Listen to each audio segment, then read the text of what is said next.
Valor Morgulis, everyone. This is the Hype Watch, and we are back again for season 7 of Game of Thrones. This is episode 1, Dragonstone. And as you can see, I have my panel with me today to discuss this episode. And apparently, I forgot to put myself on mute with the damn chat room. Sorry about that, folks. Look, all the way from Spain, we don't want to delay this because it's super late where she's at. Tinker Jasso, say what's up to everybody. Hello, everyone. Although it's more accurate to say it's super early. It's 10 to 5 o'clock in the morning, but I really want to join you guys for the first episode and hopefully also for the last, but I don't think I'm going to be doing this every week. But I'm excited to start talking about Game of Thrones again. And we are glad to have you here. Sorry for the delay, folks. YouTube was fucking up massively and wouldn't let us sign in, wouldn't let us do the OBS thing. It wasn't letting us do a lot of shit until just now. So this is what we're doing. Sorry about any faux pas that we may have. But next up, we have Lord Commander of, I'm not sure what you guys are calling yourselves these days, but special guest with us for our very first episode, Alicia Kingston, aka Talk to the People. What is going on, YouTube? Lord Commander, aka in the spot, and yes, we are rebranding. We are very close to having our new name. We will have it by tomorrow, hopefully, when we do our discussion.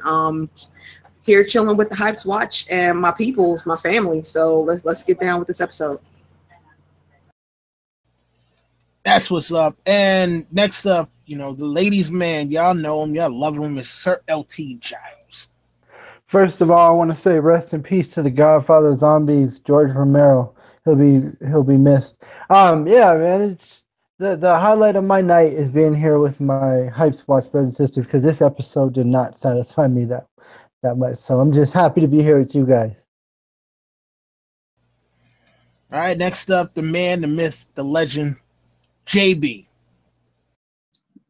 What's up, everybody? JB TV. I didn't decide to watch the season until today, and I did, and I'm here to talk about this episode with the Hypes Watch. And of course, our resident show hater, no matter what the hell he says, Jerry the Targaryen Steamboat. Show realist, but let's just get this going. Let's start. All right, so look, this episode was kind of a mixed bag, and we'll start off at the beginning. The opening scene, Arya. We get, what we thought were what they tried to trick us, Walder Frey, poisoning his sons, killing off the entire house, and then it turns out to be Arya. What did you guys think about this one? And Tinker, you started off.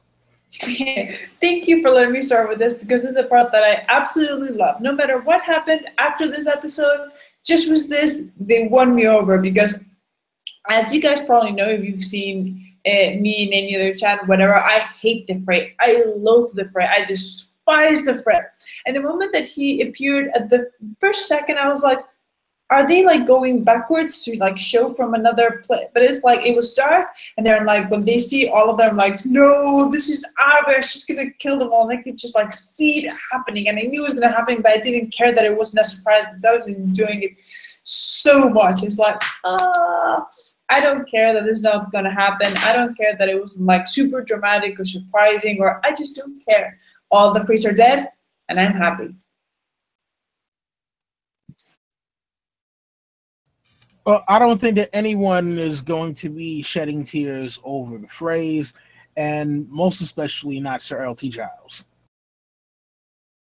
No, this is like I said. I was telling you guys before we started the video that this episode for me was highs and lows, and this definitely was a high. It was awesome to see all the Freys get what they deserve, and and then the look on Walder Frey's face, and knowing it's Arya, it was just it was glorious and awesome. I agree with Tinker. Yes, sir. Yes, sir. AK, what do you got for the opening of this episode? Man, that opening episode. Shameless plug. I did a live reaction while we were streaming. There was a couple of y'all that joined me in the chats, and that damn scene was life, people. It was life. all of the life with Arya taking the lives. I loved it. I loved it. I applaud it. Well done, Lady Stark. Well done. All right, JB, your thoughts on the opening with Arya? Yeah, my first inclination I saw was is this a flashback? Because it sounded like you said, they're talking that it's been a fortnight since the Red Wedding is what I first got, because it said it's been a fortnight since the last feast. But obviously, once Walter Frey didn't drink the alcohol, I knew right then that it was Arya. I mean, it is what it is. It's a cool scene. I just wish one of my gripes is that I wish that they would kind of establish. And this has nothing to do with, the books, obviously. This just, I wish that they would, storytelling-wise, establish the rules of the Faceless Men. So I guess, Arya can change shapes, size, and she can do a perfect modulation of a voice of a person. I just wish, and that's fine, as long as that they establish that that's part of what the Faceless Men can do. Maybe I missed that last season, but that's my only gripe. But I mean, yeah, it's a cool scene otherwise.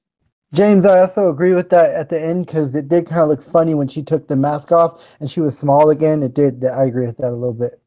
I think they established that last season with the girl that she played, though. That girl was taller than Arya, and her voice was a lot different than Arya's when she was in there. Well, I just wish that they explain how that works, I guess. Well, I got you. Whenever you can just say hashtag magic. Whenever one of us meets George, we're gonna have to ask him, and I think the man who will probably want to ask him the most is Jerry. So, Jerry, your thoughts on the opening scene? Well, I mean, as far as asking George, he'll probably have a logical explanation about what happens here. I mean, as far as the show, I mean, this is just. I mean, we could talk about the books, but we'll just be going backwards if we do that. It's obviously, Arya is obviously Ethan Hunt. That's all the explanation that's needed. That's fan service. What we got here. What really, I didn't really care too much about what happened in the show. I was really thinking about is, will this happen, or what does this mean for the books? And I think it means that Stoneheart's going to be killing some more Freys, and any more on that, I'll talk about later. That's really all I wanted to say. It just made me think Stoneheart's going to kill some Freys later. Let's go on to the next scene. All right, cool. So look, you know what? Before we actually jump into the actual episode, there were a couple of things I noticed about the opening crawl. I mean, well, the regular opening or whatever. So, anyone else notice that there was no lion on top of the Red Keep? It was still a stag. I did not notice that. Was there ever a lion on the Red? There was always a stag. Yeah, but you would figure Cersei Lannister, they might want to change it to a lion. No, because the reason why not is because they're still pulling this bullshit that the kids were legitimate Baratheons. So she's going to say, technically, since she's taken the throne from her son, it's still the Baratheons. But I don't think she's going to say Cersei Lannister is the queen. I don't know, but. All right, well, another quick thing I noticed. We got Old Town in the actual intro. Yeah, that was the first time, right? Yeah, that was pretty slick. I like that. Yeah, that was really nice. But the opening that we got after after our standard opening was the Army of the Dead, and we got to see some white giants. You know what? And normally I wouldn't bring it back around to the person who just spoke, but God damn it, Jerry, you better not sink this shit right here. Well, we should have known that there was ice giants. I mean, we knew that how Mance got everyone to join his cause is like, hey, you see all these whites that are coming up. So if you got the giants on their side, they must have had some white problems as well. So yeah, it's cool that the white giants made the budget though. So there you go. All right. Ghost didn't make it, but white giants made it. Yeah. Not only didn't Ghost make it, Summer didn't make it. Summer's dead. Okay. Oh God, yes, I forgot. I blocked that. Oh, Tigger. Not only did you remind me, Jerry? I prefer to be with the delusion that Summer was still alive. Because they didn't even use Summer; they used Ghost. All right, yeah. Look, we'll get back to that. We'll get back to that. Let's move along right for now. AK, your thoughts on the Army of the Dead approaching? I mean, it was a very quick thing, but It was very quick, but I'm a little bit scared of the Ghost Army. I mean, they had me worried already, but seeing the giants in there, and yeah, we should know that they would have had giant whites, but the giants, I would have thought with all the other men living up there would have been burning their dead by now, but apparently not. So I'm looking forward to seeing how far they progress with their march. One more thing I do have to say. What the fuck? What route is the Night's King taking? He got all the way to Hardhome, but now it looks like he's backtracked all the way up. I don't know what. It seems like he's headed to Eastwatch, but I don't know. I guess we'll see. Like, Hardhome's right there. Anyway, he is the slowest White Walker. Anyways, go on. I'm just saying, Sam and Frodo could make it to Mordor faster than this guy could make it to the Wall. Well, you know they got to drag it out, Jerry. Shush. He's taking his goddamn time, all right? Maybe he's going all over the north of the Wall to try to pick up every single person, like a bus stop. One here, then another there. There you go. Yeah. JB. Yeah, I mean, it might not make logical sense in terms of what they're showing where they're at, but I think it's pretty apparent that they're going to Eastwatch, considering Eastwatch was mentioned 2 other times in this episode. But yeah, I mean, there's not much analysis to be made. It was a cool scene. I mean, white giant shouldn't be too shocking. I mean, it's something that's dead, not burnt, should be able to be brought back alive, back as a white. And yeah, it was a fine scene for what it was. Not a lot of analysis to be made. All right, Tinker. You're muted, Tinker. Yeah, sorry, I completely forgot. The moment that, it all went white, you could see that it was north of the Wall, we're gonna see the army, and it did take a little bit of time with the clouds and stuff. I'm like, just give it to me already. I know you're not gonna do anything huge in the north. It's still the first episode. But then when I saw the first giant, my first thought was 1-1. I was like, oh, do you have to remind me he's gone? I missed him. I really liked him. And you're like, okay, so they've got a giant, and then you see the other giant, ooh, this is going to get great. And I would not want to go against that army. I really, really, really wouldn't. Yeah, it's going to be something. Damn, we lost LT. Oh, there we go. Oh, he's back. He's back. And it's your turn. So, I love the hell out of this scene. I thought it was creepy and scary, and it just brought me back to last season. They had these little teasers, and they never played it, but Bran was talking to Bloodraven, and he says they have no idea what's coming. And that's what I think Bran was thinking. I know I might be skipping because he's seeing that. We're seeing that through Bran's eyes. But one thing I got to make fun of is, okay, so did the Night King go all the way to, okay, after Watchers on the Wall, right? Did the Night King go as take the Magnum Mighty in his body all the way back to north of the Wall? Because where did he get these giants from, right? Because I assume those were the giants from their village, that they were having giant problems. The giants were having the same problems all the rest of the tribes were, and those are just some of the ones that he got from. Well, we never see, after the battle of Watchers on the Wall, we see Jon burn Ygritte, but we don't see him burning the giants. So I'm thinking Night King came all the way to the wall, grabbed them, took them all the way back. I'm assuming they're way different. If that's the case, then this Night King's, no wonder why he's taking so long.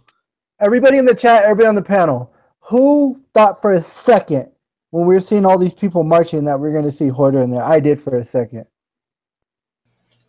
I was looking for Hodor. I'm glad that we didn't see him. It would have broke my heart. Yeah, I didn't need to see that. I didn't even think about it. I was like, no. I was looking though. No, he'll be there later though, but not here. Right, please no. I love that. Along with Summer's death. James. I just gotta say, go for James. Yeah, James. Did you think we might see Hodor? I think if we saw Hodor, I think they would make, it would be a more important moment, I suppose, other than just some random, or they'd at least put more attention to it. He wouldn't just be in the random background, you know what I'm saying? They would put attention to it. Maybe we will. I mean, it's not like his body got burnt, so it's definitely a possibility. It is, but it's a possibility I really don't want to think about. But let's move along to the next. I just want to say one quick thing that this proves that Peter Baelish is the true hero of the North. That he is not because he is not given he's refusing the teleporter to the Night's King. Team Baelish. That's enough, Jerry. That's enough. All right, so speaking about, and LT brought this up, that we were seeing this through Bran's eyes. So Bran and Mira finally make it to the wall. Dolores Ed, asked if they were wildlings. Now, the thing I'm wondering is whether or not there are still trickles of people who are coming to the wall, and it seems like that might be it if he's asking if they're wildlings or not. There wasn't really much there other than Bran just saying, yeah, I know that you were at Hardhome. I know you saw the Night King and you saw the army of the dead and they're coming. But does anyone have any thoughts on that real quick? I thought it was quite interesting that when Ed went to question him, he was like, well, how do I know you're really you? Bran just raised his head up and gave him the bitch please look. and then just broke it down to him. And Ed was like, all right, cool, come on. True indeed.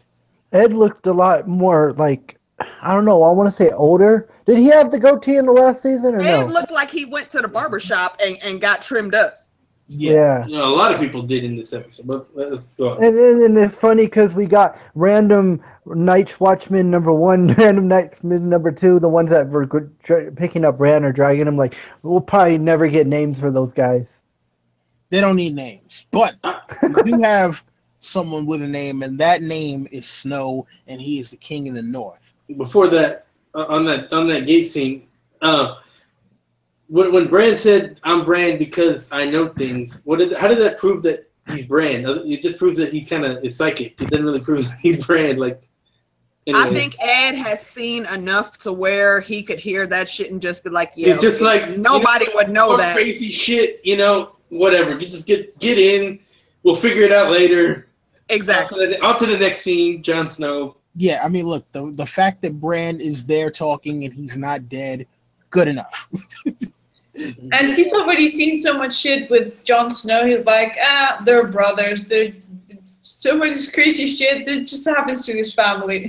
Right, exactly. Jon comes in, says some spooky shit. Bran comes in, says some spooky shit. Okay, that's enough. Come on, next. What he should have said is, you're dead. But no.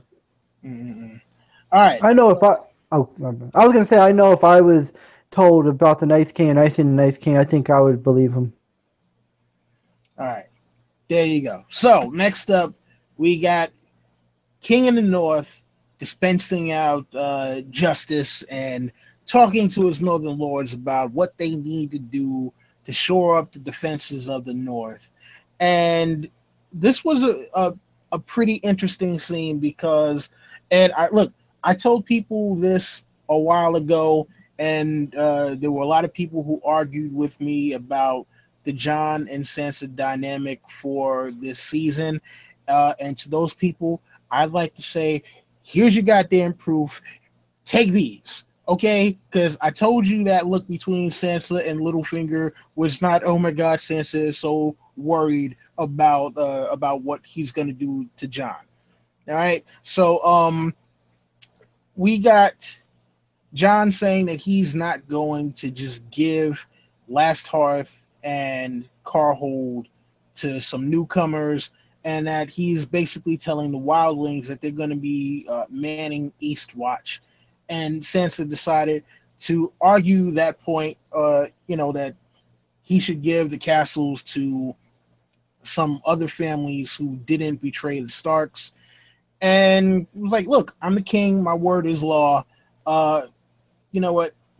LT, your thoughts on this particular scene? I agreed with both of them. I know that's a funny thing to say, but I agreed with Sansa. Your enemies are your enemies. But then I agreed that the kids weren't responsible for what their fathers did. And we find out later that I guess they come to a compromise. In a way. But I do, yeah. I love this scene, and Lyanna Mormont just back to what she was in last season, and that was awesome. And and it makes sense telling all the women to train too, because we're gonna need as much people to fight the White Walkers. You know. Can we talk about how awesome Lyanna Mormont was before we go to the shit show that was Sansa and Jon? Because I loved her. I loved her when she stood up. I'm like, oh, I love you. You're great. It's just, she's fantastic. She's, Northern Lords and lady, because she's a great lady. She's an awesome lady. It's just, she's my favorite Northerner. She's like officially my favorite Northerner. She's like, no one is going to tell me if I can protect the North or not. And he's got really a good point. Like women are half the population. You're like dividing your army in half. And I think she's kind of learned from the wildlings, because Ygritte, and other wildlings, they fight. So, and not only that, women have a right to defend themselves from the apocalypse as well. I was just about to say that, like Lyanna Mormont's good. Besides Sansa acting like Fredo in the scene, Lyanna Mormont getting up didn't really make all that much sense, because who did she kill? Like, she's like, oh, I can do that, but who did she kill? It would have made a lot more sense for a wildling who actually can kill with the spear. That's actually a real point there. Like, yeah. The whole point is that she, even if she's tiny, she has a right to learn to defend herself. She's not saying that she can actually kill shit. She's saying that just because she's tiny. No. She's talking about learning how to fight. Just because she's tiny and she's little, it doesn't mean that she's gonna stand and wait for the army of the dead to kill her.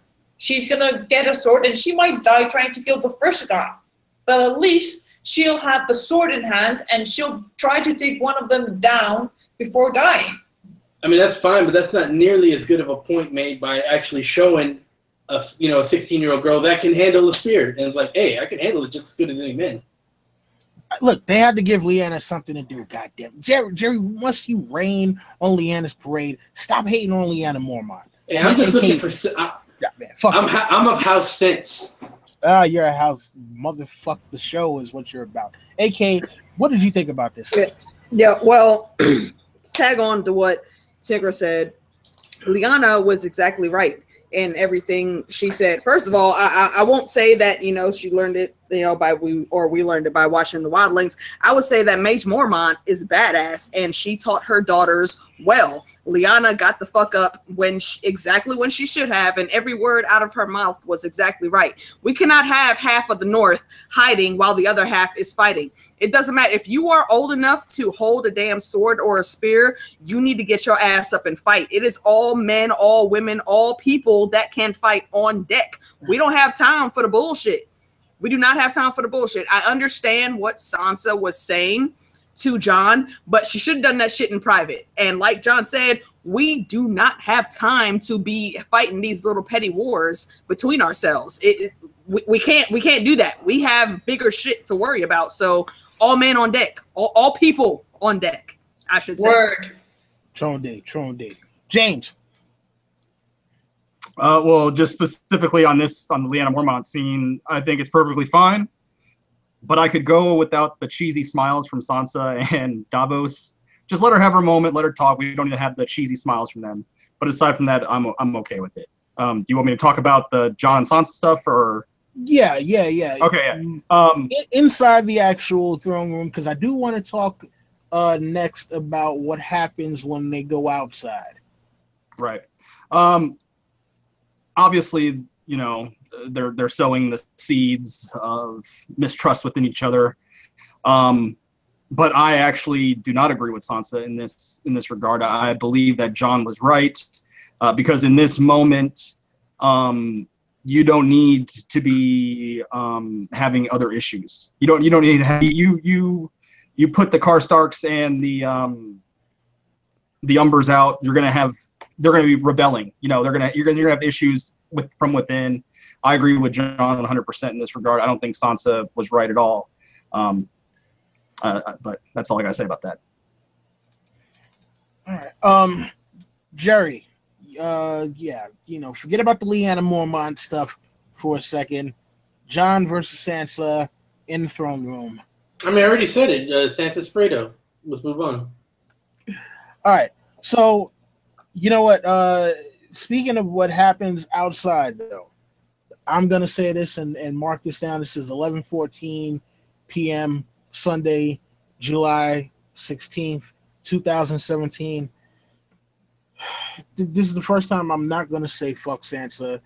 She had a point when she said that Ned and Rob made stupid decisions and they both got killed for it. That's the only thing she's ever said that's intelligent. I was absolutely blown away when she said that because I'm like, wow, that's yeah. I got nothing else to say on that one. I only got one thing to say about that, and that's that she should have included herself in that. There you go. All right, I wanted to say that I agree with that too. But one thing that I said highs of this episode, one thing that to me that was beautiful was right before Sansa and Jon walked up the thing, there was an aerial shot over Winterfell, and you saw the godswood, how big it was in the tree, and I don't remember seeing that, and that was awesome. I agree, LT. It looked absolutely gorgeous. I also loved that scene. And about that conversation between them, I think it's very telling when she says, "I've learned a lot from Cersei." You clearly see who's influenced who. And, I don't think, she might have survived, but Cersei's not the person who actually makes the smartest choices. So while Cersei is a survivor, you cannot take, whatever you say about Cersei, she survives at like any cost in any way, but she's not this, she doesn't make the smartest choices. So I don't think Sansa should mold herself after Cersei, at least in her choices. So I do agree with what she said about Ned and Rob, but, I don't think Cersei's the right choice. I mean, look, I don't think it was a thing of her necessarily trying to mold herself after Cersei so much as it was like, all right, well, look, there were things that she was able to pick up on how Cersei was able to not get killed thus far. Now, again, none of us here like Cersei. None of us here is rooting for Cersei. But, if you go back to like the Battle of Blackwater, Cersei told her tears are not the only weapon a woman has, which is true, right? And I'm pretty sure that stuck with her through all these years. It's just that, she really couldn't use that weapon against Ramsay, but she can use it against this guy right here, unfortunately, because, that's just what it is. But AK, you got any thoughts on this one before we move on? Yeah, I think Sansa had it right. Jon said it seemed like she was admiring Cersei, but I don't believe she was. She just learned a lot from Cersei, which is exactly what Sansa said. And again, shameless plug, on my live reaction, I said I never thought Sansa would ever really say anything so smart as she did in this episode. There were a couple times, I gotta give credit where credit's due. She had some decent thoughts. So maybe there might be hope for Sansa yet, but that remains to be seen. We shall see. I think Sansa was very right in that little conversation. I'm glad they showed that conversation after the fact between her and Jon, because Rob was good, but look what happened to him. Ned also was okay until he went south, and look what happened to him. They have to be smarter. So let's hope that these remaining Starks can get it together. True indeed. All right, so moving along, we have Cersei and Jamie in the new map room that she's having painted, strategizing. And, Cersei is fully aware that she does not have the support that she needs in order to hold down the Seven Kingdoms. And so she's going to go look for it in a very unorthodox place. But Jamie, it's funny because, she's chastising Jamie for releasing Tyrion and, Tyrion having killed their father and their mother and Joffrey, and you can see not that she's necessarily going full Mad Queen, but you can tell that she is unhinged to a certain extent. But she's trying to control it and not make it seem as though she is unhinged, and so she's trying to look strategic for Cersei, because looking for strategic for Cersei is a little iffy at times, But James, your thoughts on the map room strategy scene? I don't think there's really too much to analyze, but I do think that the point of that particular scene was to show the different, I guess, they are in their own minds between Jamie and Cersei and how different they currently are. We see Cersei, saying that, this dynasty is for us. We're going to do this for us. To me, it seems like Jamie is like, he's apprehensive about it. He's kind of like, I think if it was up to him, he'd say, fuck it. I'm done. I'm out. But Cersei is obviously determined to see this through. And I think that was the point of the scene, was to show that the different places they are in their own minds, their own mindset. True indeed. Jerry? I only got 3 things to say about this scene. One, when they talked about leaving Dragonstone unattended, these guys, these day and day, they just can't help themselves by taking more shots at fucking Stannis. It's 2 seasons. Let it go, guys. Let it go. Like, they just want to make him look like a bumbling idiot over and over. You know what? You should have just made Patchface the ruler of Dragonstone or something if you wanted to do that. God.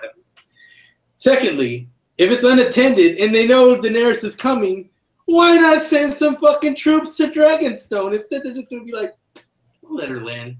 We'll let her get established. We'll let her, challenge us. Because, Lannisters believe in fair game. And number 3, she says she has an ace up her sleeve.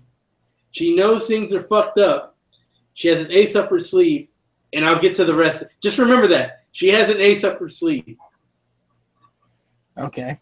LT? Yeah, like, word travels fast. They know that John's king of the north and all the Freys did. Like, I was like, man, how do they find all this information out so quick? But yeah, this scene was all right. So long may she reign, the powerful Queen Cersei. Tinker? That's exactly what I was wondering, LT. How the hell do they even know that Tyrion is Hand of the King? It's not like, she put it in a newsletter or whatever. She made him Hand of the King, and then they got in the ships. And there's no Wi-Fi, internet, or phone or whatever. It's not like it. How the hell so much? I understand that she's got Wyborn, but he's not Littlefinger. He didn't have like the extensive network that he has, and his little birds are just kids that are around Landing. How the hell does she know so much? And I'm not a fan of Euron Greyjoy, so I'm just, especially not the show version. So I don't know, and at least he didn't look as, I don't know. He looked a bit better. Like, as in better, with like the haircut and stuff. He looked ridiculous last season. Now he looks less ridiculous. Well, we're gonna get to Euron in a second. Yeah, don't be skipping ahead. But Alicia, your thoughts on the map room strategy session between Jamie and Cersei?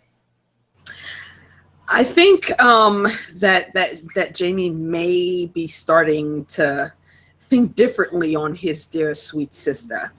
I mean, I can't say for sure. I think he's still got too much of her in his brain, but I'm really hoping that that he's getting his shit together. I mean, he's still a shit person. I'm not a fan of Jamie, but I'm hoping that he can see that his sister is not what the fuck needs to be going on. And as far as her knowing things, I question that as well. Like, you know, we can think she may have spies, but she don't have spies that's that good to be bringing her that information from across the narrow sea. So I don't know. I'm just gonna chalk it up to, you know, D&D really ain't that smart on some of the finer details sometimes, and they let things go. That's about all I can think. All right. So, you know, switching to now, you know, because she said we need allies, and so now she has decided to ally herself with Euron of House Greyjoy. And look, I must say that no matter what you think about the whole 1,000 ships and all the other stuff, you got to admit, Euron's flagship looking pretty boss. You must admit that, if absolutely nothing else, Jerry. I actually do want to talk about that flagship. And did you notice on the sigil that they had like Cobra Command on it? So that explains exactly where Euron got all his military ship support. He's in league with Cobra Commander. That's where we got it. Oh, man. That was the ace up Cersei's sleeve here. She's confirmed. Like, I got Cobra Commando. I got like, I don't even need, what do you call it? The mountain to look threatening anymore. I'm going to dress him up like Dumb Donald from Fat Albert. And I'm just going to use Destro to go kill everybody. That's what she's going to do. But, you know, we get to this scene and she's like, this is my ace up my sleeve. You know what? Even though I have no allies whatsoever, you are my only potential ally, I'm going to reject you anyways. And after she called him there, she clearly knew what you wanted. What the hell? That made no sense. Well, speak on it, Tinker. Speak on it. It's just the whole situation seemed absolutely ridiculous. First, he looks a lot less boy band like he did last season. Let's get that over with. And with the mustache and stuff, you know, at least he looks halfway imposing. And the actor didn't do a half bad job taking account what they kind of gave him, because this poor actor, what has he been saddled with? You know, I kind of pity him a bit, like really. And it made no sense, because at the beginning it looked like she knew what she was doing. To be fair with Cersei, he is really like the only person that she can ally herself with. She's like the enemy of like everyone. Who does she have left? So she knows that he's the only ally. She knows what he wants. So she invites him to come to King's Landing to do an entire speech that she knew that he was going to do. And she was like, well, no. Without offering anything, without having anything underneath her sleeve, without having a plan, without anything, just waiting for him to say, oh yes, of course you need me to prove it. Why in the hell does he even need to prove it? He has like an entire army. She's good jack shit. It made no sense. Am I the only one who was like, what the freaking hell?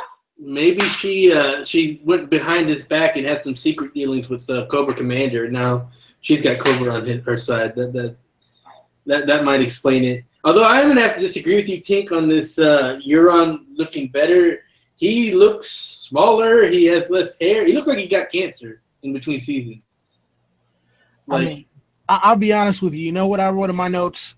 Let's see here. Euron looking like one of the village people.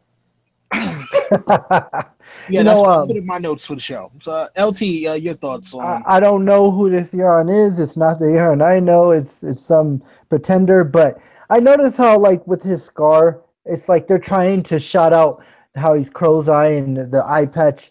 Fuck that. But anyways, the real Euron from the books wouldn't back up to fucking the mountain. I don't care. The real Euron is a boss. He wouldn't be scared of that fucking mountain. But no, that ship was fucking badass. That ship and all those ships, man. That was a lot of ships. Yeah, that ship was badass. No Cobra I Commander. guarantee you, we will not get it referred to as a silent. So it'll be called like the Creeper. I don't know what it'd be called. It'll be called something else. Well, what was Cobra Commander's ship called? Maybe that's what it'll be called. I don't know. I don't know. All right, Alicia. Okay, for Euron, I'm gonna say, he still isn't, the nightmare that is the Forsaken chapter. But the way he was carrying himself versus the way he was carrying himself last season, he's a bit more towards what he should be. A slight bit. He's got a ways to go, but he's still handling himself a little better. Oh, what up, Civex? Appreciate you coming through, homie. He's still, Euron, he still looks a little better than he did last season. Now, as far as that nonsense that he was talking, I don't know. I don't know about all that. I'm still questioning where the hell he got all these damn ships and the wood to build them, because No. I'm just saying. Cobra Commander. I'm just saying. No, I'm just saying. don't do it. Cobra Commander. Cobra Commander. No, we're not Shut doing that your this mouth, season. Jerry. No, Shut we're your not mouth, doing that Jerry. this season. This is my turn, sir. Because if we do that this season, we will have our heads explode. Fuck them. I'm just saying, I don't understand it. I see it. I just don't understand it. That's all I'm saying. But it's whatever. It's whatever. He got his ships and now he's sailing. But again, King's Landing ain't that far from Dragonstone. So how did you come past the fleet of three nations that was Dany's, and nobody ran into each other? See, you're asking too many questions. No. Damn it, that is what I do. The Lord Commander needs answer, people. He's not the Night's King. He can actually travel from point A to point B in an efficient amount of time. But he still would have passed the huge-ass fleet that Dany has. The Dragonstone and King's Landing are not that far apart, damn it. Yeah, they both have enormous fleets. Exactly. Like, where are they that they're not seeing each other yet? How are they not occupying, That's all I want to know, right? How are they not occupying the same space? Damn it, oceans are... Maybe they did, and they're just like, hey, what's up? No, we're heading to King's Landing. Oh, we're heading to... Oh, yeah, we'll fight you later. Holla at you. All right, listen, James, we gotta get James. Euron was just like, holla. James. Yeah, I mean, there's more logical issues other than just where to get the ships. They also were able to paint it with the nice paint job with the gold striping. They made it look real nice as well, but I digress. The ships did look good, I will say. I'm trying not to be so critical with adaptation.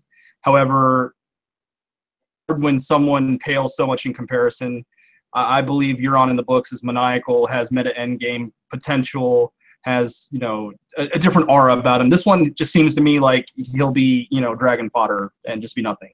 But we'll see. There's still time to be had. He did have that nice jab at Jamie at the end, but that's once again this problem. It seems like this guy is just all about the quips and the jokes. But I'll have patience and see what happens. Not much else to say. I agree with James. This Euron probably won't make it out this season, but the Euron in the books will make it probably to A Dream of Spring.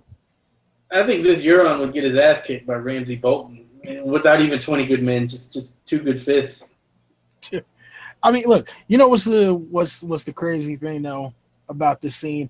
Look, you gotta give it to Euron for basically insulting the shit out of Jamie right to his face, because what did he say? While complimenting Cersei? Yeah, he was like something about 2 hands. Yeah, he said, "I got 1,000 ships in 2 good hands." And Jamie's face, man. Jamie's blood was boiling. Oh, whatever. Then there was and then Jamie, when Cersei declined the offer, Jamie got that face, like, yeah, man. Yo, Euron trolled the shit out of Jamie. Euron's trolling this episode tops fucking what's the damn boy's name? The other Baratheon. Not yeah. See, yeah. He tops Renly trolling Stannis with the damn peach. Euron's trolling was 100%. I'll give him that for this episode. I mean, well, the one last thing I want to say about Euron before I go is what was it? Oh, when Cersei said that he killed, like, you killed your brother, he was like, yeah, you should try it sometime. Feels good. So, Jamie's face was just so perfect, so perfect. All right, I guess King slaying means nothing in this universe. Nah. All right, so look, next up we get Sam at the Citadel going through his rigmarole. The question that I had was like, how long was he there? Because we see him like doing the same routine day in, day out. He goes up to the library. He can't get into the restricted area. We finally get to meet an Archmaester, and it's just like, he's just called Archmaester. We have no name for him yet. And then he steals a key from one of the Archmaesters, who he has to change his chamber pot, and goes and steals some books. So, resident reader Jerry, since he's the guy who loves books. As our almost Sam, what did you think about this one? Well, no pun intended, but this Citadel looked like a pretty shitty place to live, or pretty. Not only was he having to grab everyone's shit, but the food he was serving it didn't look much different. I'm like, yeah, just no. Yeah, and they did it again. They fucked up there's certain characters in this Song of Ice and Fire universe that are like, they're minor, but they have so much background importance to it. Marwyn the Mage being one of them, and boy, did they just fuck up. He is now Marwyn the Sensible here. Hold on. Do we know? We don't know if that's Marwyn. No, we don't. That's Marwyn. Now, you know what? I have to check in the IBM. It says Marwyn. No, you can't. Anyone can edit that. Okay. Yeah. Okay. I'll hold that on that. Let's give this a chance and talk about this in future episodes when we find out. All right. So, Kingston, you want it up next for this one. Yeah, this is what happens when fans complain about too many titties and dicks and all that stuff. We get shit. Literally get shit. So for anyone that watches this in the future, let's calm that down, because I don't ever need to see a sequence like that on this show or any other show ever again. I understand they were trying to show, time moving on at a rapid pace, but that was not the way to go. I don't need the shit show at all. And as far as Marwyn, we don't know whether that's Marwyn or not. Like, the whole time he was on screen, I'm like, okay, what's your name? Can we say his name? All we heard was Archmaester. So we still don't know whether that's Marwyn or not. I hope it is, but it seems like it might be, because, like Sam said, he's the only one south of the wall that even believes the shit that Sam's been trying to tell everybody. He's the only one listening, but we still don't know. And I was really hoping that we would get to see Sam break into the restricted section and find out exactly what he found, but it doesn't. I think they're going to drag that out for at least one more episode, sadly. I am glad to see that they did progress time a little bit, though. So hopefully we'll get something more concrete from the Citadel scenes as we go on. Okay. All right. James? Yeah, the problem I have with the scene is it did drag on quite a bit. I think it was probably like 4 minutes of that montage, and it's like things like that. They want to shorten the season. It seems like if you're going to shorten the season, you should cut that kind of stuff out and maybe dedicate that time to more character development for someone else that's more important. Maybe. No, I love Sam, but I mean, do we really need a 4-minute shit montage? I get that it's supposed to be monotonous or whatever, but yeah. Jim Broadbent, I love Jim Broadbent. I think he's a great actor. Hopefully they did not make that Marwyn the Mage. But we'll see. But yeah, the scene. Aside from that, I enjoyed the conversation they had, and yeah, the stuff that Sam finds out. Yeah, it's all good. But I didn't need the 4-minute shit montage. Okay, so the Tinker. That was disgusting. Like, really, really disgusting. It made me want to barf. Like, I did not need to see that. That was just completely unnecessary, especially because we knew what it was coming. Like, the moment that we see, the guy with the keys going in and he not being like, she's going to steal the keys. It was like so obvious. Why do we need just to be disgusted just so that we know that he's going to steal a book? At least, do something interesting with it. We really do need that. Like, I don't know. Okay. LT. Yeah, I agree with all you guys that, like, it kind of reminded me of Walking Dead this season when they showed Daryl and they're playing the Easy Street song. We just didn't need to see that over and over again. It is kind of disappointing. And I was disappointed. I'm going to skip ahead because, I'm getting ready for work. But I was disappointed when we saw the little stupid map of Dragonstone and we saw Dragonglass. We already know that. Come on, give us good stuff. Give us more important stuff that I want to see. True indeed. All right, so moving right along, we got a short scene with Peter Baelish and Sansa, and honestly speaking, I don't even think this is really worth talking about much because it was just really like Peter Baelish trying to do his thing, Sansa, hitting him Baelish being thirsty because he felt like blocks. I know what he wants. Baelish being thirsty. Yeah. I will say though, Sansa did have another good point there. She hit him with that "Bye, Felicia," and I appreciated that.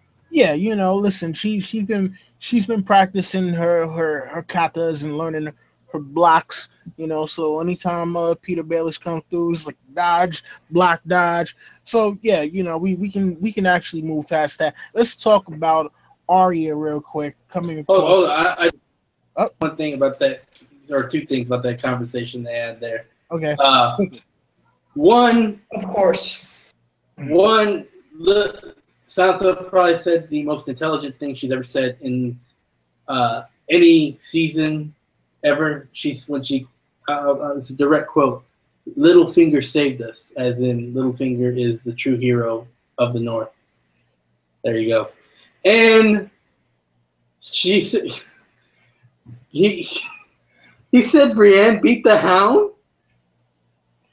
I mean, okay, look. You got to remember, no one was there. At best, it was a stalemate. Look, at the end of the day, the Hound fell off the side of a damn cliff. Who walked away and who was left for dead? So, technically speaking, yes. She cheated, and if the Hound was 100%, the Hound would have won. Well, listen, that's neither here nor there. Yeah, I mean, the whole thing of her even be able to stand toe to toe to the Hound with 5 seconds is ridiculous in its sense. But, all right, let's just move on. Let's just move on. All right, so let's talk about the Brotherhood without banners. So, wait, hold on, Don Willie. I'm sorry, real quick before we leave the Citadel.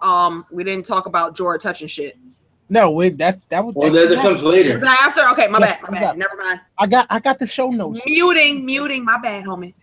All right. So look, we get the Brotherhood without banners. They come across a place that no. Wait, I thought you were going to the Arya scene. Arya and the soldiers, then Brotherhood without banners. So Arya actually comes across some Lannister soldiers in the Riverlands, and was that Ed Sheeran that was actually there? Yes. I don't know who that is. That was him. So yeah, he got his nice little singing cameo.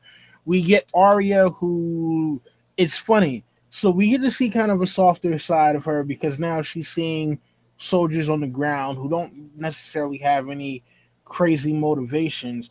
And at first she's like, all right, am I gonna have to kill him? because she's looking around like who's strapped, who's not, and she's prepared to kill them all.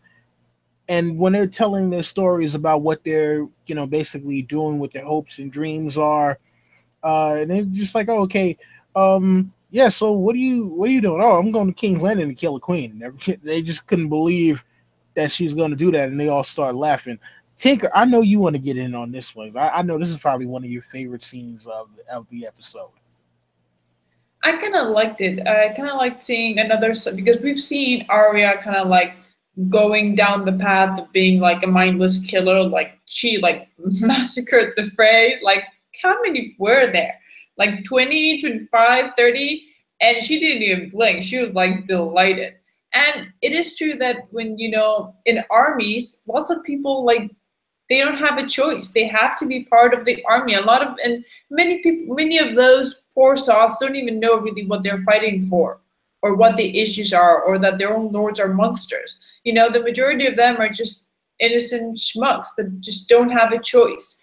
And when she goes there, and you're like, oh my gosh, she's gonna kill them all. And they start talking, and she starts seeing that, just because someone is, or at least wearing a Lannister armor, doesn't actually mean that he's bad. And I like seeing the other side, because we're seeing all the time what all the lords do, and how they move the chess pieces and stuff. But it was kind of nice seeing also the normal soldiers, the ones that get dragged into these whole messes, and the ones that are actually end up dying and suffering for all that nonsense. And I really like the when she's like, I'm going to kill the queen. And I'm like, what the hell? Like, and they all start laughing, because honestly, it's ridiculous. But if she goes and actually kills the queen, and they're like, and they would never even guess it was her either way. But I like that moment. And it was also short. It wasn't actually very long. So you had like a tiny little scene that it was nice, and it just didn't drag out. And I like the song. I like Ed Sheeran, so I liked hearing him sing. All right. Jerry? The bipolarness of this show sometimes. Like, yeah, everything what Tink says, but then they do this, but then they go and like kill all the Freys, when there are Freys that are like these people here. They're just kind of stuck in the same situation, but fuck them. So all Freys are evil. No, that's not true at all. There's a lot of Freys that actually stood up against Red Wedding. Not all of them are evil, a majority, but not all. Oliver Frey. There's plenty of Freys. In the show, yes. In the books, no. But in the show, yes. They're all evil. Well, no, Oliver wasn't. He was only mentioned. No.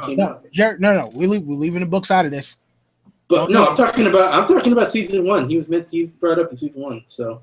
Well, whatever. He would have stood up. Fuck the phrase. So bipolar show. There you go. That's my thoughts there. All right, JB. No, it was fine. I'm glad, well, I wonder what, if like Arya would have just been like, just killed them just because they're Lannisters, then, I definitely would have. Well, that would have made more sense given earlier. But go for it. Oh, fuck it. I got nothing to say. All right, AK. Yeah, I think Arya's fucking up a little bit. I think she should have either kept writing or just shanked them dudes. I mean, granted, yeah, we heard a little bit of their backstories, and we know it's kind of like the Broken Man speech, a nod to that. These aren't just people that were bred as soldiers. The one boy said he should have been out fishing with his dad. That's what he should have been doing, but he's got drafted to the army. I understand all that, but I think she is fucking up by hanging out with these Lannisters. They're wearing the Lannister colors, so she has to know who they are. Don't stop and fraternize. Keep going. You had no real reason to stop there. I don't understand it. I don't think she should have stayed, and I think it's going to be some shit in the next episode. But I could be wrong. I think it would have looked more suspicious. I don't think that she's staying with them, though. I think it was just, like I said, remember, they were going deeper into the Riverlands. She was going to King's Landing. I think this just to show, I think this was the more humanized Arya, and the show that, like, just because someone fights on the opposite side doesn't necessarily mean that they're just pure evil. And I think that's the thing that this was meant to illustrate. Yeah, true enough. True enough. I agree with that. And no, Michael Phelps, I don't want her to kill Ed Sheeran, but Ed Sheeran is wearing the Lannister colors, and I'm just saying she shouldn't have really stopped to fraternize too much. I think she should have just kept moving a little bit, kept the pushing. Hey, thanks for the offer, but no, I'm gonna keep riding. Get at y'all later. I think it's gonna cause some type of issue in the next episode. I doubt it, but LT, you're up. Okay, so I guess none of y'all thought what I thought. See, I thought Arya. Okay, so to go back to the scene where Arya had all the people, the Freys killed.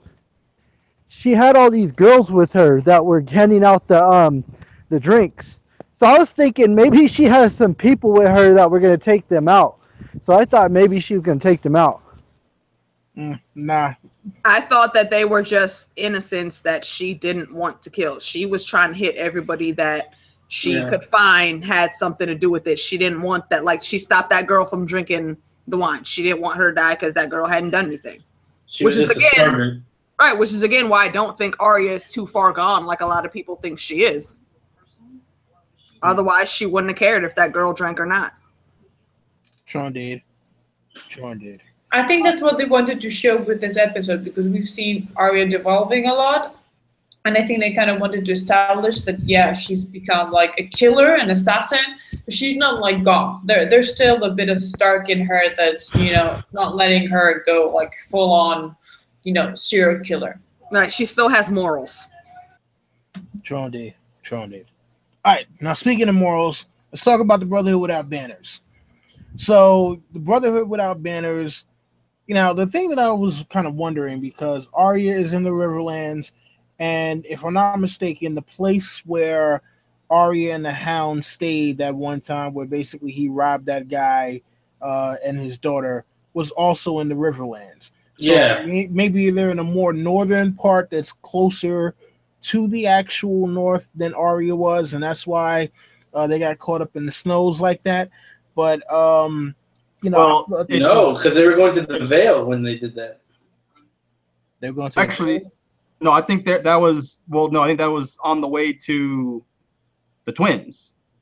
It should be south of the Twins because they were coming from King's Landing to the Twins. Well, listen, it's honestly speaking, it's hard to tell because they didn't give a particular place on the map. But I didn't know if anybody else noticed that. Oh, I noticed it. Snowy, no snow wherever Arya was. But maybe Arya was further south. That's what I think it was. Arya was further south than the Hound and the Brotherhood were, so that's why it's snowing up there, but still green grass. Or they think that the casual people won't think about it. That's what I think. Whatever. That's exactly what they're thinking. All right. Well, either way, speak on. Point is, they get to this place.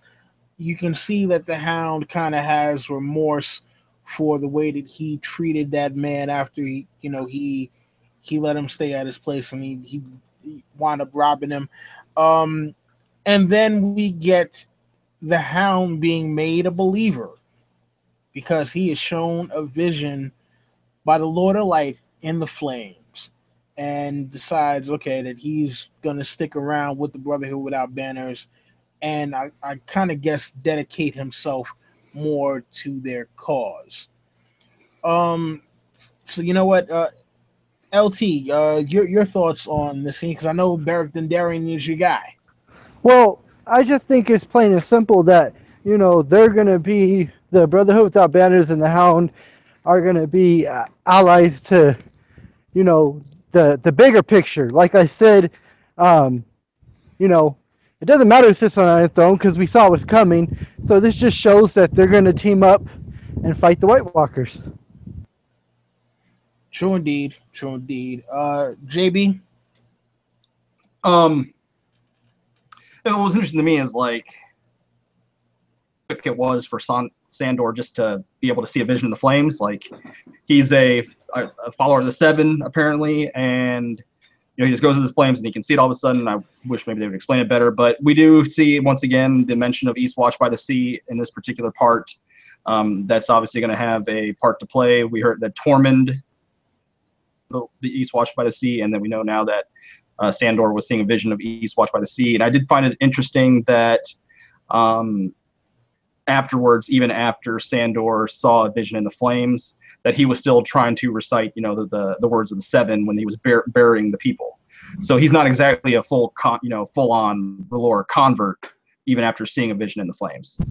That just shows the Helm's heart, man. That, like, they've talked about it before. I mean, yeah, he did a lot of evil things, but he still's got a heart, and that was just him trying. I mean, he's like, I'm sorry you're dead. Oh, and I do think that they specifically. I mean, do you think they specifically have him digging a grave just because of the gravedigger stuff? Yeah, that was an homage. That totally was an homage to the gravedigger thing.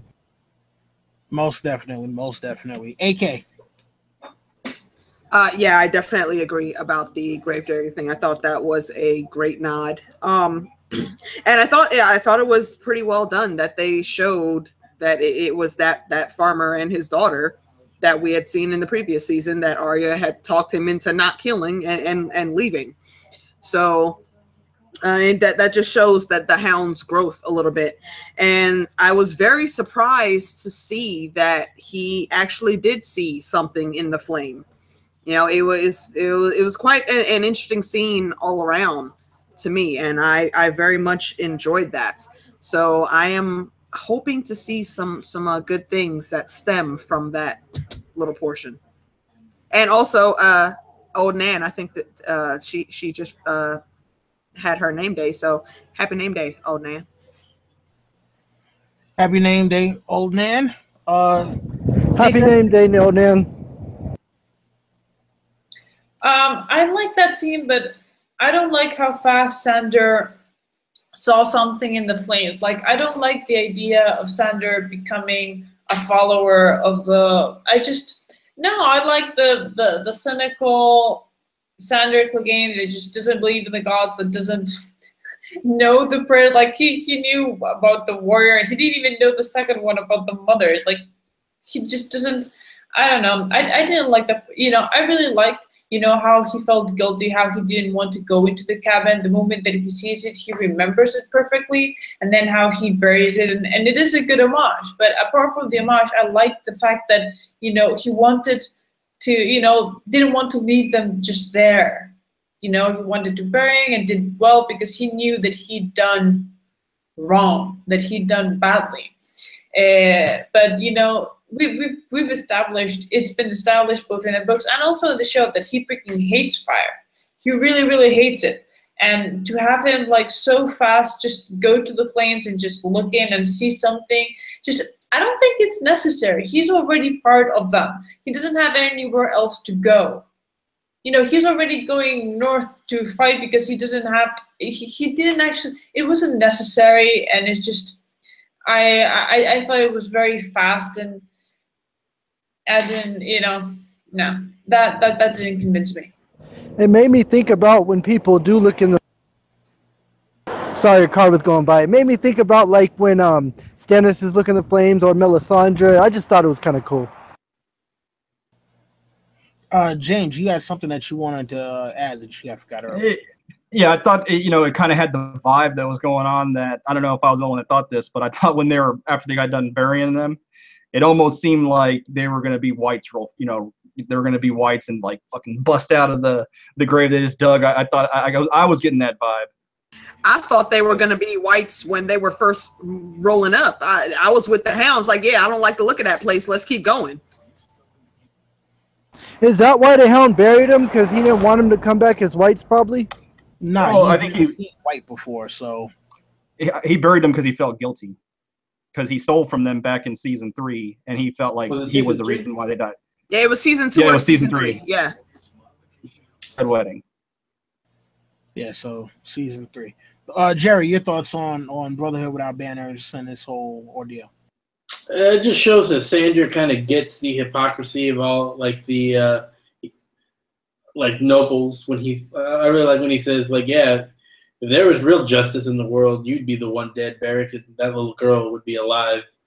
Just because that kind of harps back to what we saw with the whole Lannister thing. Like, yeah, it's really, these nobles are a bunch, even the good ones are kind of like dicks and kind of trample over the common people. Those are the ones who are really getting the shit fed to them even more than Sam is. So, John did. Why didn't they play the Lord of Light music? That would have been cool. They should have when he was looking in the flames. Don't know. I have no idea, with that one. But let's move on to Sam, practicing his studies and flipping through, trying to look through some books on the long night.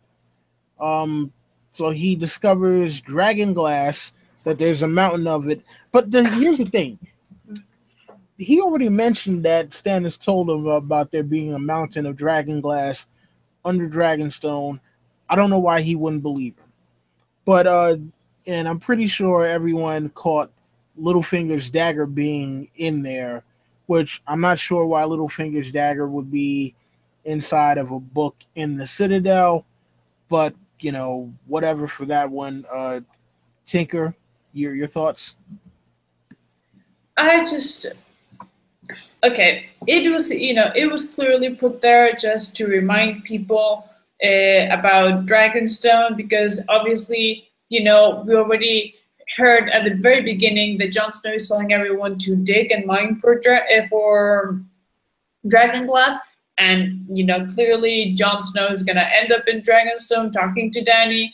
And I just, it felt like a lazy way to put, Jon Snow has to go to Dragonstone, and this is why.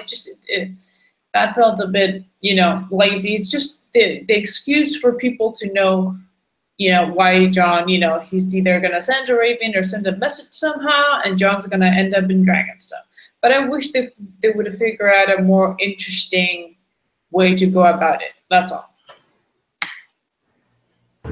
Gary? Do you guys think there's a relevance of who had the dagger before? Because it's in the book. Do you think maybe they're going to tell us? Or no, I don't think so. No. So I have a question. Did Stannis mention about this dragonglass earlier in the show? And in the books, I know he's got people mining for it already. Stannis is already on the ball with this in the books. Yeah, he mentioned it when he was at the wall. When he talks about killing, he was like, "Oh, I heard you killed the White Walker." He's like, "Yeah, I killed it with dragonglass." And Stannis was like, "Dragonglass? We got a whole bunch of the stuff under Dragonstone. I thought it was useless, but I guess not." And that was the mention of it. So basically, Stannis is just like, "Oh, I got dragonglass. Get to it later. Get to it later." Instead of the urgent Stannis we get in the books, it's like, start digging. Well, he didn't know of its significance until he talked to Sam in that scene when they were already at the wall. I would immediately start making dragon glass arrows and have thousands of arrows, man. Yeah, I mean, you would think he would send people back to Dragonstone. Well, because apparently he abandoned it. There wasn't anyone in that castle, not even servants to seriously, when you leave a castle completely unattended so anyone can walk in and just steal stuff or whatever. I'm like, what the hell? I didn't remember Sam telling Stannis that in season whatever. So I started raging. I'm like, really? Are we meant to believe that Stannis has just been standing around that island for 15 years or so and never found this dragonglass? But okay, I'm not so mad anymore. But apparently now Sam has the worst memory in the history of. He had to go break in the Citadel just to find out some information he already had. Good job. Right. Well, I'll give my thoughts real quick on this. Essentially, I wish what they would have done was right. I wish that Sam would have told him, "Hey, Stannis said there's a bunch of dragonglass on Dragonstone. We already know what dragonglass does to White Walkers." So he should have just been like, "All right," Jon Snow should have been like, "All right, let's go there. Let's get the shit." I wish that they would have found something new, something different. But hey, it is what it is. Not much else to say about that scene. John did. AK. I am sorry. I had to step away real quick. What scene are we on? Sam finding out about the dragonglass. Yeah, I don't understand why Sam didn't remember that beforehand. And I also question why once Stannis and Sam had that conversation at the wall, Stannis didn't try to get production on that. Sam told him what it could do, and he said, well, there's a whole shit ton of dragon glass at Dragonstone sitting around. Why not start the process then? But, whatever. Well, that's because Go for it, James. Show Stannis didn't leave anyone garrisoned at Dragonstone. Yeah, you're right. And that's because Dan and Dave just had to make Stannis into like a joke freak fucking asshat that's just sitting around out of formation, doesn't. If I wrote this episode, oh my bad.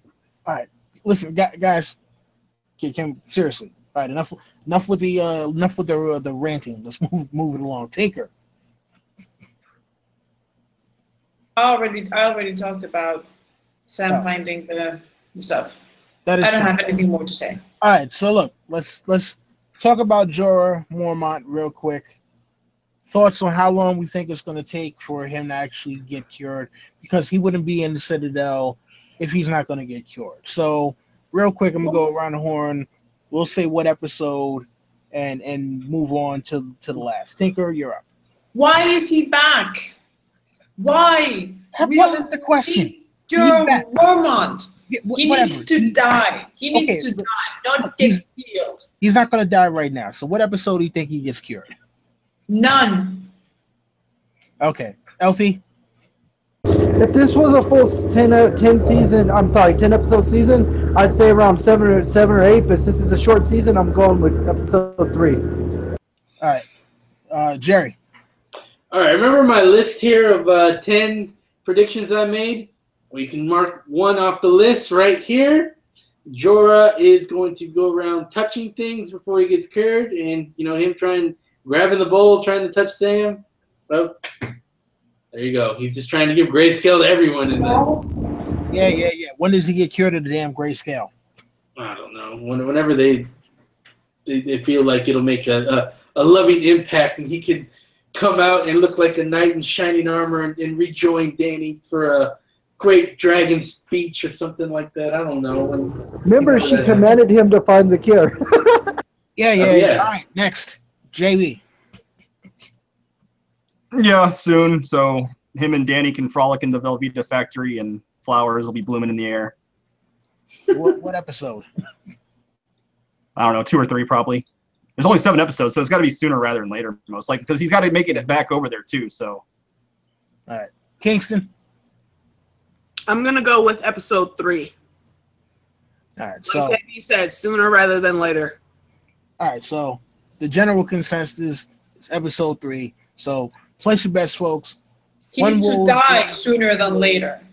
I do agree with that too, Tinker, though. We don't need Jorah and, hashtag Jorah stop touching shit.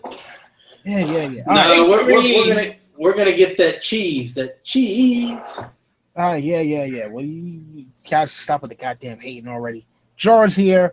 Let the man get cured, and he can die north of the wall or something. All right, compromise. Boom. How did he make it there so fast? But anyways, what? It's been months, man. Seriously, stop it. Anyway, so finally, Daenerys gets to Dragonstone. All right, and I know at least 3 of y'all are gonna fucking rant about this. So free for all, fuck it. Who wants to rant first? Well, I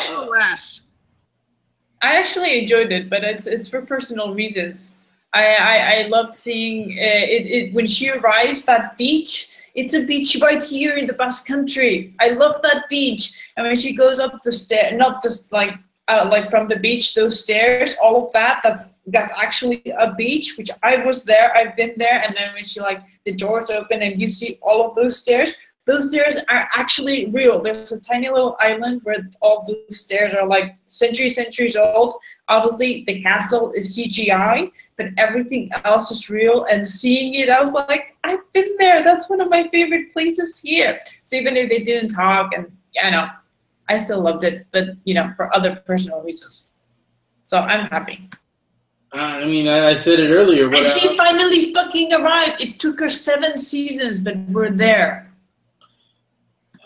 I said it earlier, it's just too easy. I don't understand why the Lannisters wouldn't send some people to man up that fort and make it hard for her and dwindle her forces a little bit. But, that would be too logical. We don't do that here, so whatever. And the what do you call it?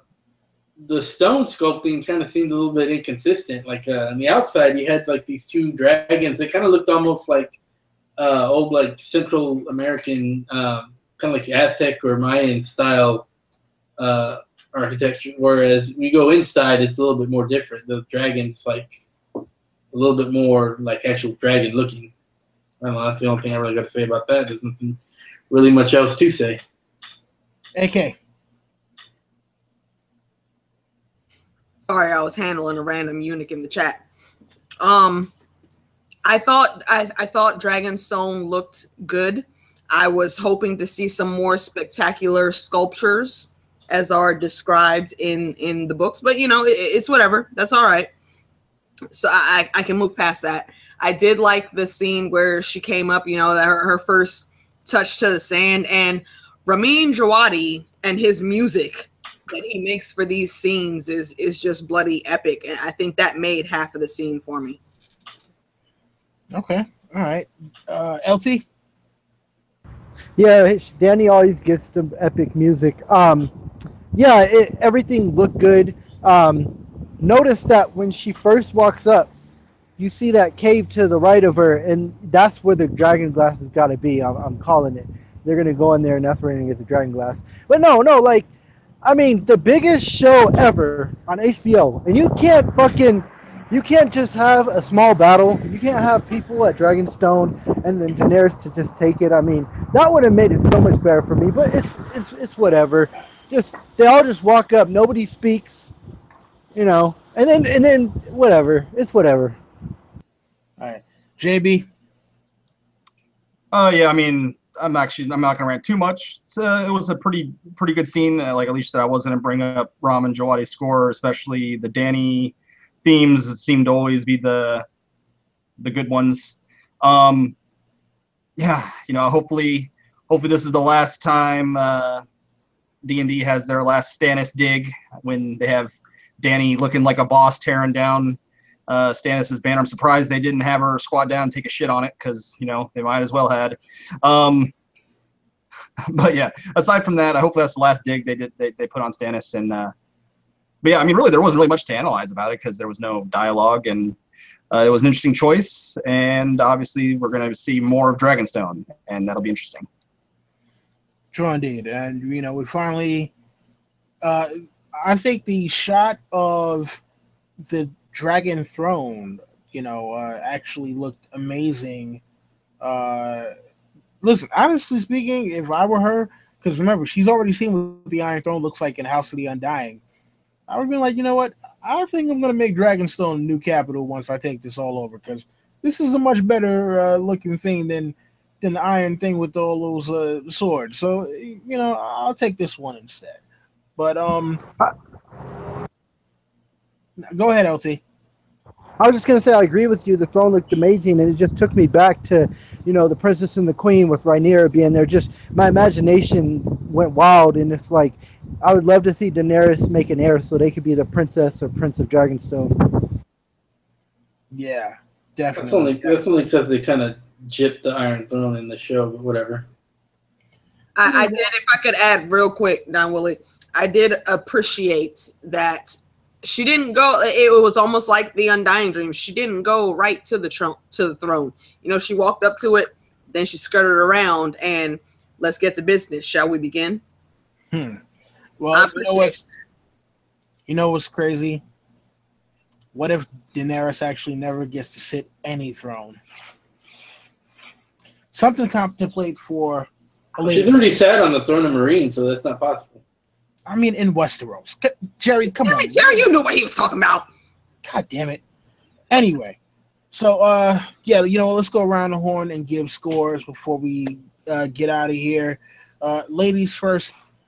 AK, your score for the episode. I will give this a 7.75. It had some very, very good moments and some good scenery, but I think there were a few things that were a bit lacking and unnecessary for an opening, but I still very much enjoyed this episode. 7.75. Okay, very good, very good. Tinker. That was very specific. I'll give it a 7 because I did enjoy it, but there were some moments that I was like, oh. There were few, but they were quite big. But I did really enjoy it overall. Okay, cool. LT. I give it a 10 because of Beric Dondarrion. No, I'm just playing. No, I agree with Tinker. I give it a 7. I was a little disappointed, but this is the greatest show ever, and I'm excited what's to come. And a highlight of the day is just being here with you guys. All right, JB. Yeah, I was going to give it a 7. You know, it didn't have like the epic lows of like last season's opener with Dorne. Like, it didn't have that epic shit show. So it doesn't get like a super low grade. It didn't have that epic moment. It didn't have a shocking moment. So it didn't reach the highs. But it is what it is. It's a 7. It's not terrible. It's not great. But it's not the end of the world. You know what? I think starting from next week, we're going to be taking bets on Jerry's score at the beginning of the episode. But Jerry, yeah, what your score? Well, you got to remember, I grade on more of like, you know, a 5 being average, whereas, you know, y'all grading on a 7 being average. So you got to calibrate to that. So I mean, like you said, most of this episode didn't really have too many highs. You know, it had a few good moments where, you know, like the Sandor getting it, you know, the little Lannister party with Arya. But most of the time, it was just people talking, not making very much sense, and just saying stupid shit. So I'm going to give this one a 4 out of 10. Goddamn. Just okay. Slightly below average. Wow. All right. So, yeah, Jerry, folks. All right. Yeah, you know what? I will agree with most of the rest of the panel. I will give this one a 7. It wasn't a terrible episode, you know, because like we've seen terrible episodes of Game of Thrones, and I think this was definitely better than the last season opener. Because last season opener to me, I was like, nope. I don't care if you brought John back at the end of the damn episode. No. So yeah, 7 for this one. And it seems like, from what I can see, most of the chat has given this one a 7 as well. Some people, we got one guy named Tell God who said, I gave the episode a generous 4. Wow. While another person, Violent Messiah 666, gave it an 8.5. So, but just about everyone else is giving this a 7, 7, 8. You got a 6, 7, 7. Got a lot of 7s here. So 8.5. Yeah. I see some Jerry is rights. Yeah, I mean, hey, it is what it is. Look, you know, again, it wasn't a terrible episode. Well, I mean, if you want me to put on the scale that y'all were doing it, it would be like a 6. But you know, I leave myself room. Dish Murphy gives it a 9. All right. Well, look, you know, we'll have to see whether or not it does go to the breakneck speed that they're saying that the season is supposed to. You know, and hopefully, maybe next time, YouTube will not screw us over and we can start on time instead of damn near an hour late. All right. But look, I'd like to thank everyone who watched this live and everyone who was here on the show. We're getting funny. We're getting more 6s in now that we're about to sign off.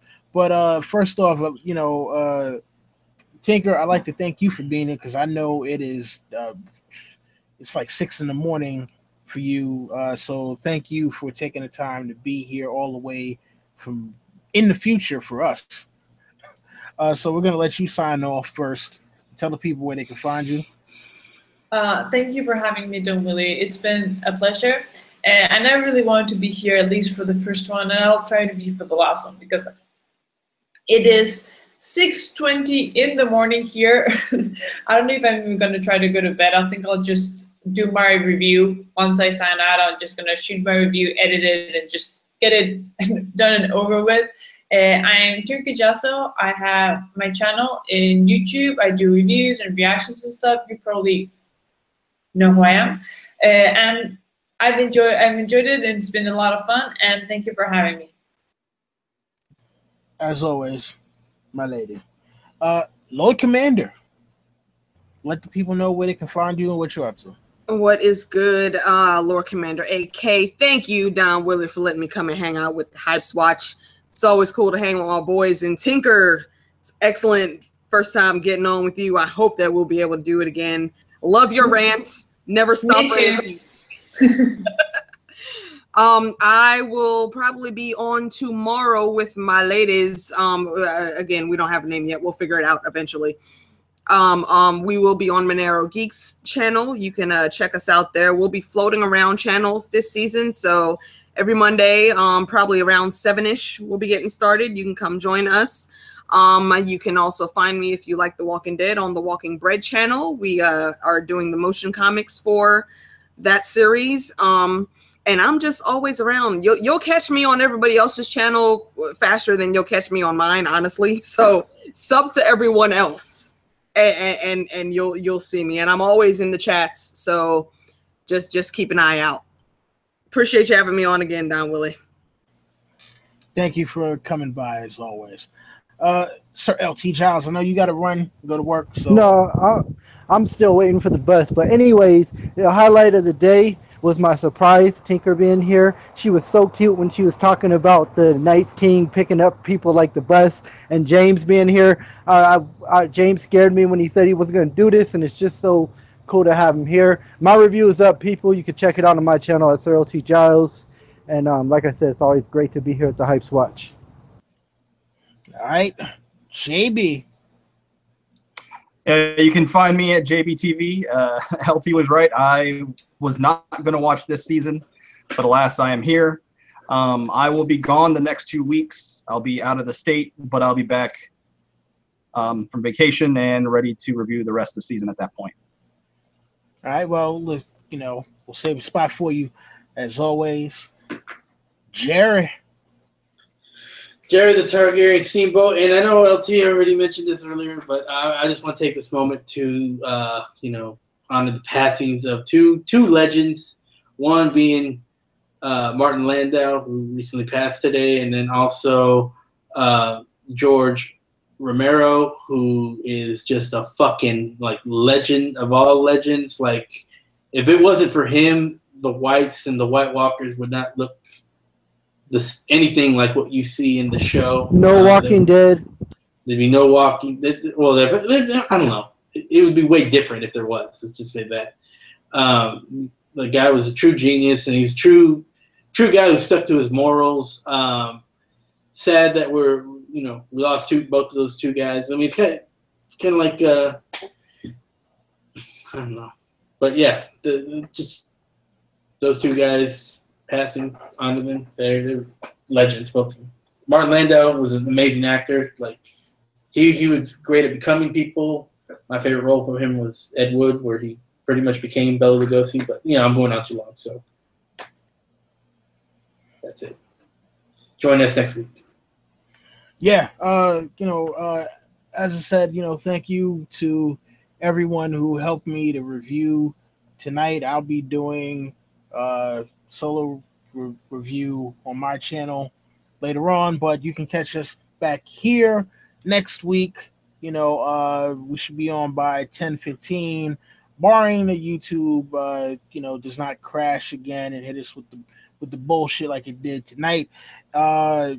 So thank you to everybody who watched us live. Thank you to all of those who will be watching us later. Make sure to subscribe to everyone who is on the panel. Their links will be in the description. I got to add a couple because we had a couple of last minute additions that I didn't know were going to be here, but it is what it is. And shout out to the eunuch fuck boys who came just to give us dislikes. I hope the hound comes and murders your family in his sleep. Anyways, yeah, you already know what the deal is with us. Rate, comment, subscribe, share, tell your friends, and come back for more. We are the Hypes Watch. That has been our time. This is Don Willie saying, Valor Morghulis, and spread that salt. Holla. Woo, we out, baby.